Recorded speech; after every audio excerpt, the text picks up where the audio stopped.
Okay, സംഭവം സിമ്പിളാണ്. ഒരു കിണറിനായി 30 അടി, അതിലേക്ക് ഒരു തവള വീഴുന്നു. ഡെയിലി 3 വെള്ളം വെച്ച് കയറും, അതാണെങ്കിൽ 2 വെള്ളം വെച്ച് കുറയും. എന്നാൽ ആ തവളക്ക് എത്ര ദിവസം വേണം പുറത്തിറങ്ങാൻ വേണ്ടി? സിമ്പിൾ അല്ലേ? ഒന്നുകൂടി പറയോ? 30 അടി ആയുള്ള കിണർ, അതിലേക്ക് ഒരു തവള വീഴുന്നു. 3 വെള്ളം വെച്ച് ഡെയിലി കയറും, 2 വെള്ളം വെച്ച് ഡെയിലി കുറയും. എന്നാൽ ആ തവളക്ക് എത്ര ദിവസം വേണം ആ കിണറ്റിൽ നിന്ന് പുറത്തിറങ്ങാൻ വേണ്ടി?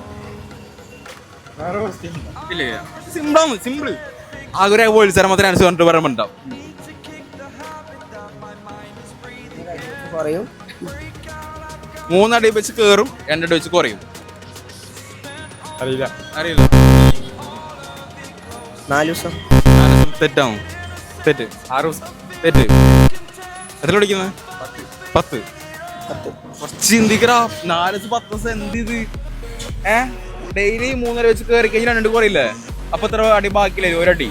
അപ്പൊ 4 ദിവസം 4 അടിയാവും, 10 ദിവസം 10 അടിയാവും. ചിന്തിക്കുന്നോ? 10ാം ക്ലാസ് പഠിക്കുന്നല്ലേ? കുറച്ച് മനസ്സിലായിട്ടാ. ഒരു 30 അടി ആയുടെ കിണർ, അതിലേക്ക് ഒരു തവള പൂണ്. ഒരു ദിവസം 3 വെള്ളം വെച്ച് കയറും, അല്ലെങ്കിൽ 2 വെള്ളം വെച്ച് കുറയും. എന്നാൽ എത്ര ദിവസം വേണോ ആ തവളക്ക് പുറത്തിറങ്ങാൻ വേണ്ടി? 12. കോഴിക്കോട് സ്ലാങ് ഡിഫറെന്റ് ആവുന്നുണ്ട്. എന്തല്ല ഇവിടുത്തെ സ്ലാങ് അർത്ഥം വരുന്നില്ല, മിക്സ് ആയി. അപ്പോ അത് തെറ്റാന്ന്. എനിക്ക് ബുദ്ധിയിൽ തെളിയിച്ചിരിക്കാന്ന്.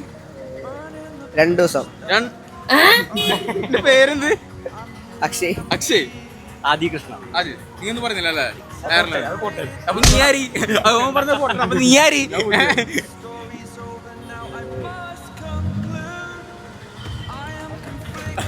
അറിയില്ല അല്ലേ? ഞാൻ ഫോളോക്കിനോ